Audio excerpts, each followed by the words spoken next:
I'm Melinda from Discover Gluten Freedom, and I'm at the Gluten Free and Allergy Expo in Dallas, Texas, and I'm visiting with Brian from Bard's Gluten Free Beer.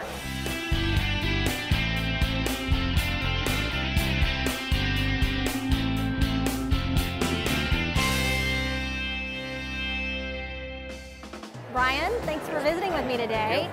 Tell us a little bit about your product. Okay, well, Bard's Beer Company was developed a beer called Bard's Gold, and we were the first gluten-free beer in the market.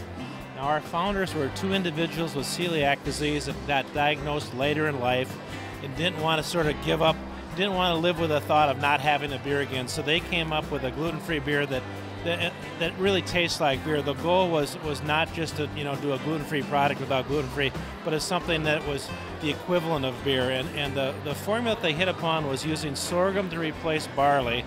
Sorghum has no gluten, barley in traditional beers does, but the real differentiating point in our beer is that they malted the sorghum, just like barley is malted in traditional beer. And what that does to beer is it helps in the brewing process. Obviously, it turns the sugars into starches into sugars into alcohol.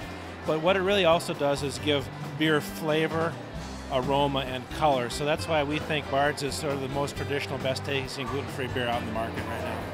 That's really good to hear. I know that the flavor of trying different gluten-free beers that I have tried, at least, I know that the flavor can be a little bit lacking. And so this kind of gives you that more mellow, softer flavor on the tongue, and where it's not so harsh. Is that right?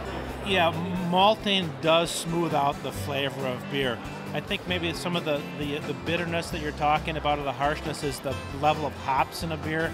So Bard's is sort of in the medium-bodied, medium hops. They measured in IBUs and international bitterness, and we're about 25. So it's not a real high hoppy beer, but it's not a low hoppy beer either. It's kind of in the middle.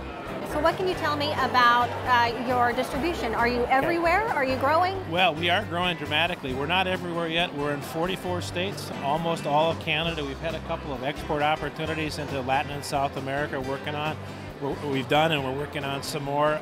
So we're really excited about the market. There's 1 out of every 133 people have celiac disease, but not all are diagnosed. And there's a number of other people that have gluten intolerance. I've seen estimates up to 6 million people in the U.S. And then there's a number of people that are voluntarily following a gluten-free diet. So we think there's nothing but upside potential. And our objective is to get a good product out there. We want a craft beer that everybody can drink, whether you're gluten intolerant or not. And we've got a bunch of line extensions in the works for next year that will help us appeal to a broader range of drinkers with different taste profiles. Wonderful. So how can people find out more about Bard's? Well, the easiest way to find out about Bard's is to go to our website, www.bardsbeer.com, and there's a couple different avenues, but you can put your zip code in and a map will pop out and there'll be a list of all the retailers nearby you. And hopefully, by the end of the year, we'll be in all 50 states. Thank you, Brian, for visiting with me today. He has a wonderful product, and I hope that Bard's and their product could help you discover your gluten freedom. Thanks for watching.